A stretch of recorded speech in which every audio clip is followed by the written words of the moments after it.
Hey guys, welcome back. We're going to do another day with variables on both sides. So let's go ahead and write down today's objective. Today's objective is I can solve equations and inequalities with variables on both sides. Now, again, this is a repeat of yesterday, but there's some new stuff, some special cases that we're going to talk about. But let's go ahead and start with some review problems. So number one is an equation. So we're going to have 5x minus 2 equals 2x plus 1. Right, so again, this is variables on both sides. You can see that we do have some. We have a 5x and we have a 2x on the other side. So we have to move a variable. That's the first thing you should do. Get all the variables on one side. The smaller variable is the 2x. So we're going to go ahead and subtract 2x from both sides, canceling out the 2x's. And then you wind up with 3x minus 2 equals 1. Right, this is a two-step equation. So we got to get rid of who's furthest away. In this case, the number that's furthest away is the 2. So we're going to go ahead and get rid of the 2 by adding 2 to both sides. So these will cancel, and then you'll have the 3x come down equals 3. Right? X is not by itself yet, so we got to keep on going by dividing by 3 on both sides. So when you divide by 3 on both sides, those 3's cancel, and then you wind up with x equals 1. X is now by itself, so we are done. Okay? Number 2 is another review problem. This review problem is an inequality problem. So let's go ahead and write this down. We have 80 minus 9x is less than or equal to 6x plus 5. Again, variables on both sides. Now this time we have a negative variable and a positive variable, so it's obvious that we got to get rid of the negative one because negatives are always smaller than positive numbers. So to get rid of the negative 9x, I'm going to add 9x to both sides. The 9x's will cancel. The 80 comes down over here, and then the symbol less than or equal to comes down, and now we have 15x plus 5 on the right side. All right, this is a two-step inequality. We have x with the 15 and the 5. 5 is farther away, so we got to get rid of that first. Subtract 5 from both sides. That cancels the 5's out. And then 80 minus 5 gets you a 75. So now we have 75 is less than or equal to 15x. All right. Finally, we need to get rid of the 15 by dividing by 15 on both sides. And you can see that we're dividing by a positive number, so we don't have to worry about flipping any sign. And I knew that this was going to happen anyway because the fact that I moved the smaller variable. So 75 divided by 15, that gets you 5. 5 is less than or equal to x. Okay, this is an inequality, so we are going to have to graph it. So let's go ahead and put the number line there. And then we're going to go ahead and put our 5. And with this 5, we're going to put a closed circle because we have an or equal to bar right here. So remember, or equal to bars means you have to have a closed circle because we are including the number 5. All right, so let's go ahead and check by using a test point to see what side to shade.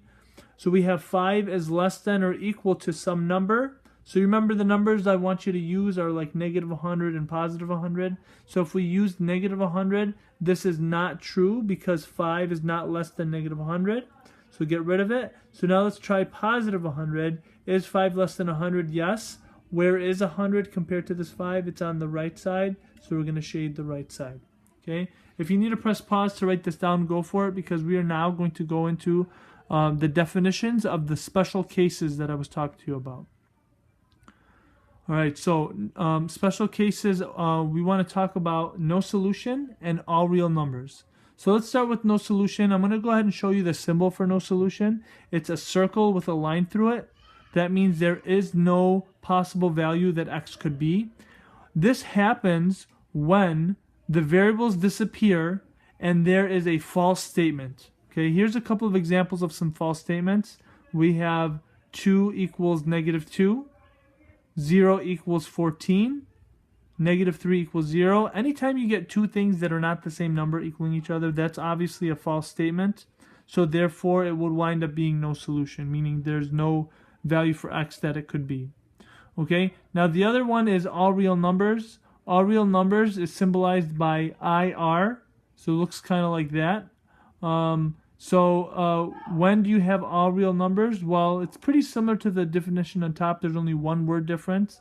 So it's when variables disappear and there is a true statement instead of a false statement. So here's some examples of some true statements. Again, at any time something equals itself. For example, -2 equals -2, 0 equals 0, 12 equals 12. These are statements that are true, so the answer will wind up being all real numbers, meaning every value for x is true. Okay, every number on the number line is true. Okay, so if you need to press pause to write down these definitions, go ahead. So now let's go ahead and get some practice with to see what happens when we have either an all real numbers or a no solution. So we're going to go ahead with number 3. So going down, write down number 3. Number 3 is 3 times the quantity x plus 2 equals 3x plus 6. What we need to do is we need to get x by itself, but first we're going to have to distribute this 3 over here. So let's distribute the 3 onto the x. Let's distribute the 3 onto the 2. That's going to get me 3x plus 6 equals 3x plus 6. Now what we need to do is get rid of the x. Now usually I tell you to move the smaller one, but in this case they're both the same. So we're just going to subtract 3x from both sides. And this is what I meant by when the x's disappear. You can see that the x's disappear on both sides. You have no more x's left. So when you rewrite the problem, the only thing that's left is the 6 on the left and the 6 on the right. We wind up with 6 equals 6. This is a true statement, and as you can see above, if you have a true statement when the x's disappear, you wind up getting all real numbers. And again, here's a symbol for all real numbers. Okay, go ahead and write that down. Number 4, we have x plus 2 equals x plus 4. All right, so again, we got to get rid of the variables, move one variable to the other side. Again, doesn't matter in this case because they're both the same. So I'm going to subtract x from both sides. The x's cancel out on both sides, leaving you with the x's disappearing and 2 equals 4. In this case, we have a false statement. Okay, and because we have a false statement, the answer would then be no solution, which is symbolized by a circle with a line through it. Okay, now what does all real numbers actually mean? So let me write down the original problem here. All right, but instead of x, I'm going to put some parentheses. Now, if it says that all real numbers is the solution, that means any number I put in here will make it true. So let's start with 1. So 1 plus 2 is 3. 3 times 3 is 9. And then 3 times 1 is 3. 3 plus 6 is 9. 9 equals 9. This is true. That means 1 is a solution. Okay, let's try another one. So if we put 4 in there, this winds up being 4 times 6 is 18. That winds up being 12 plus 6 is 18. 18 equals 18. This is also true, so that means 4 is a solution. All right, if we try 0, all right, 0 plus 2 is 2. 2 times 3 is 6. All right, 3 times 0, that disappears. 6 equals 6. So any number you put in for x will wind up being a true statement because of the fact that every single number is a solution. Now, what does it mean for it to be no solution? That means any number I put into this equation will not work. Any number on the number line. So if you try 1 plus 2 and 1 plus 4, that's going to get you 3 equals 4. That's not true. All right, if we try 7, 7 plus 2 is 9, 7 plus 4 is 11, 9 is equal to 11. That's not true. All right, even if we put 0 in there, 0 times 2, that gets you 2, 0 plus 2 gets you 2, 0 plus 4 gets you 4.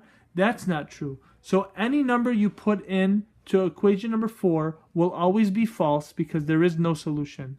Any number you put in for equation 3 will always be true because it's always a solution. Okay? So I want you guys to go ahead and try the next one on your own. Here's number 5.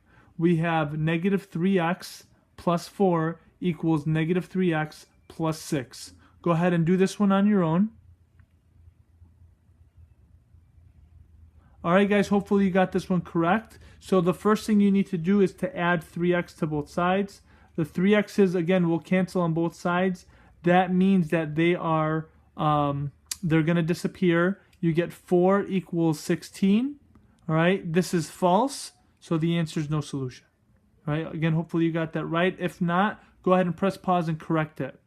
Alright, go ahead and do number 6 on your own. For number 6, we have 3 times the quantity 4 plus 4x equals 12x plus 12. Go ahead and do this one on your own. Again, hopefully you got this one correct, but let's go ahead and do this one together just in case you didn't.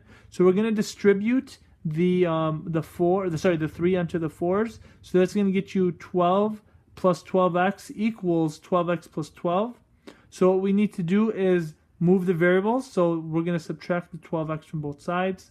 Those cancel. You get 12 equals 12. This time we got a true statement. Variables disappeared and we got a true statement. Therefore, this one is going to be all real numbers, right? Again, press pause if you need to change anything. Otherwise, I'm going to ask you to do the next one on your own. All right, the next one is x plus 10 equals 10 minus x. Go ahead and try this one on your own. All right, guys, I hope you didn't get tricked on this one, because in this one, we have a positive 1 and a negative 1x. So the smaller one is the negative 1x. So we're going to add x to both sides. They do not both cancel out. What happens is x plus x is 2x. 2x plus 10 equals 10. Subtract 10 from both sides. And then you wind up with 2x equals 0. Divide by 2 on both sides. X equals 0. Now, 0 is a solution. All right. How much money do I have in my pocket? Oh, I have $0. That's the answer. I have 0. It's an amount. So x equals 0 is the right answer. It is not no solution, and it is not all real numbers. Okay. Number 8, go ahead and try this one on your own. We have x plus 9x equals 10x plus x minus x. So they're all x's, so you got to combine a bunch of terms together before you start solving. Go ahead and do that right now. All right, so on the left side, we have 1x and 9x. All right, together, that's going to get you a 10x. On this side, you can see that x minus x cancel out, so the 10x is just going to come down. So since we have 10x equals 10x, let's subtract 10x from both sides. All right, we wind up with 0 equals 0. 0 equals 0 means that it is true. This is a true statement. That means it is all real numbers. Okay? All right, that's the end of it. So hopefully you got all these correct. Otherwise, we're going to do some practice tomorrow. Have a good day, guys.